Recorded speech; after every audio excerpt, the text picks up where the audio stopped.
இன்னைக்கு நான் குளிர்கால ஸ்பெஷல் புலாவை செய்யறேன். உண்மையில இது குளிர்கால ஸ்பெஷல்னு மட்டும் இல்ல, இது எல்லா சீசனுக்குமே ஃபேவரட் புலாவ். குறிப்பா எனக்கு இன்னைக்கு நான் பாலக் பன்னீர் புலாவை செய்யறேன்.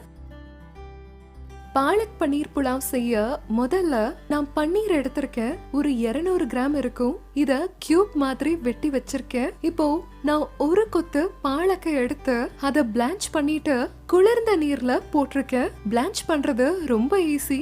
ஒரு கொத்து பாலக்கை எடுத்து அத வெந்நீர்ல போட்டுட்டு சரியா 5 வினாடி வச்சுட்டு அத உடனடியா வெளியில எடுத்துட்டு ஐஸ் தண்ணியில போட்டுறணும். அப்பதான் பச்சை நிறமாவே இருக்கும். இப்போ நான் 2 கப் பாஸ்மதி அரிசியை எடுத்திருக்கேன். இத கழுவிட்டு நம்ம சமைக்க ஆரம்பிச்சுக்கலாம். இப்ப இந்த பாஸ்மதி அரிசியில நான் நிறைய ஃபிளேவர்ஸ் சேர்க்க போறேன். இது மாதிரி இந்த 2-3 பிரியாணி இலைகளை சேர்த்துக்கலாம். இந்த மாதிரி ஒரு பெரிய துண்டு லவங்கப்பட்டை, கூடவே 4-5 கிராம்பு, அப்புறம் கொஞ்சம் நெய்யை சேர்க்கலாம். அப்பதான் சாதம் உதிரியா வரும். இப்போ நான் உப்பு சேர்த்துக்கிறேன். இப்ப மூடிட்டு அரிசிய பொறுமையா வேக வச்சுக்கலாம். இந்த பக்கம் நான் கடாய சூடாக வச்சிருக்கேன். இதுல நான் கொஞ்சமா நெய்ய சேர்த்துக்கிறேன். உண்மையில நீங்க பாலாக்க வச்சு எதை செஞ்சாலுமே அதுல நெய்யோ இல்ல வெண்ணெயோ சேர்த்துனா ரொம்பவே நல்ல ஃபிளேவர் கொடுக்கும். இப்ப நெய் சூடானதுக்கு அப்புறமா நம்ம பன்னீரை லேசா வறுத்து எடுத்துக்கலாம். பன்னீரை நம்ம அதிகமாலாம் சமைக்க வேண்டியதில்ல, இல்லாட்டி அது ரப்பர் மாதிரி ஆயிரும். லேசா கோல்டன் கலர் வந்தா போதும். இந்த பன்னீர் இப்ப கோல்டன் கலரா வந்துட்டு இருக்கு. இந்த நேரத்துல நம்ம பாலாக்க அரைச்சிடலாம். முதல்ல மிக்சர் ஜார்ல ஒரு பெரிய கொத்து கொத்தமல்லியை எடுத்துக்கலாம். நான் தண்டோட தான் சேர்த்து வச்சிருக்கேன். அப்புறம் இந்த பிளான்ச் பண்ண பாலாக்க சேர்த்துக்கலாம்.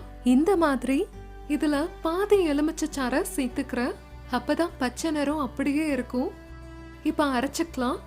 பாருங்க, பன்னீருக்கு மேல ரொம்ப அழகான தங்க நிறம் வந்திருக்கு. இப்ப நான் பாத்திரத்துல மாத்திக்கிறேன்.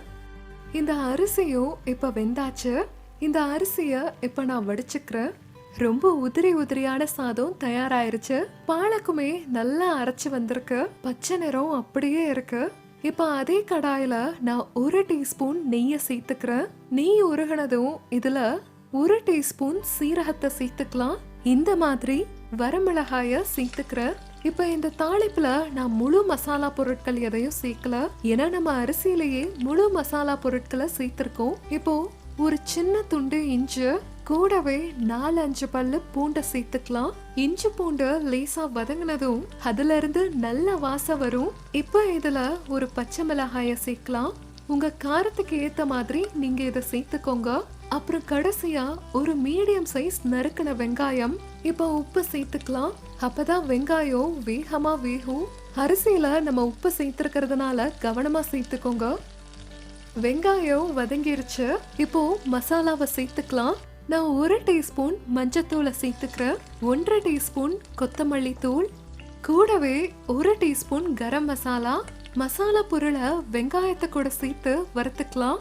அப்பதான் பச்சை வாசனை போய் ஒரு நல்ல வாசனை வர ஆரம்பிக்கும். இப்ப கடைசியா அரைச்ச பாலாக்க சேர்த்துக்கலாம்.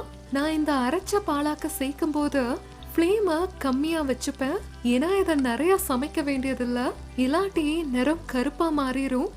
வேணும்னா நீங்க இத குழம்பா கூட சாப்பிட்டுக்கலாம். இப்போ நான் இந்த பன்னீரை இதுல சேர்த்துக்கிறேன்.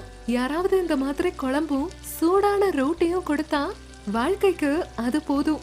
கடைசியா இந்த அரிசியை சேர்த்துக்கிறேன். இப்போ மெதுவா மென்மையா இதை எல்லாத்தையும் கலக்கிக்கலாம். இதோ சுட சுட ரொம்ப சுவையான பாலக் பன்னீர் புலாவ் தயாராயிருச்சு. இப்ப சீக்கிரமா பரிமாறிக்கலாம். சூடான பாலக் பன்னீர் புலாவ் எதுவும் இல்லாமையே ரொம்ப சுவையா இருக்கும். வேணும்னா நீங்க தயிரோட கூட பரிமாறிக்கலாம்.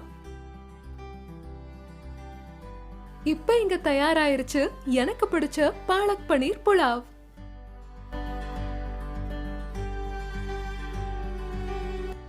ஒரு அற்புதமான புலாவ்.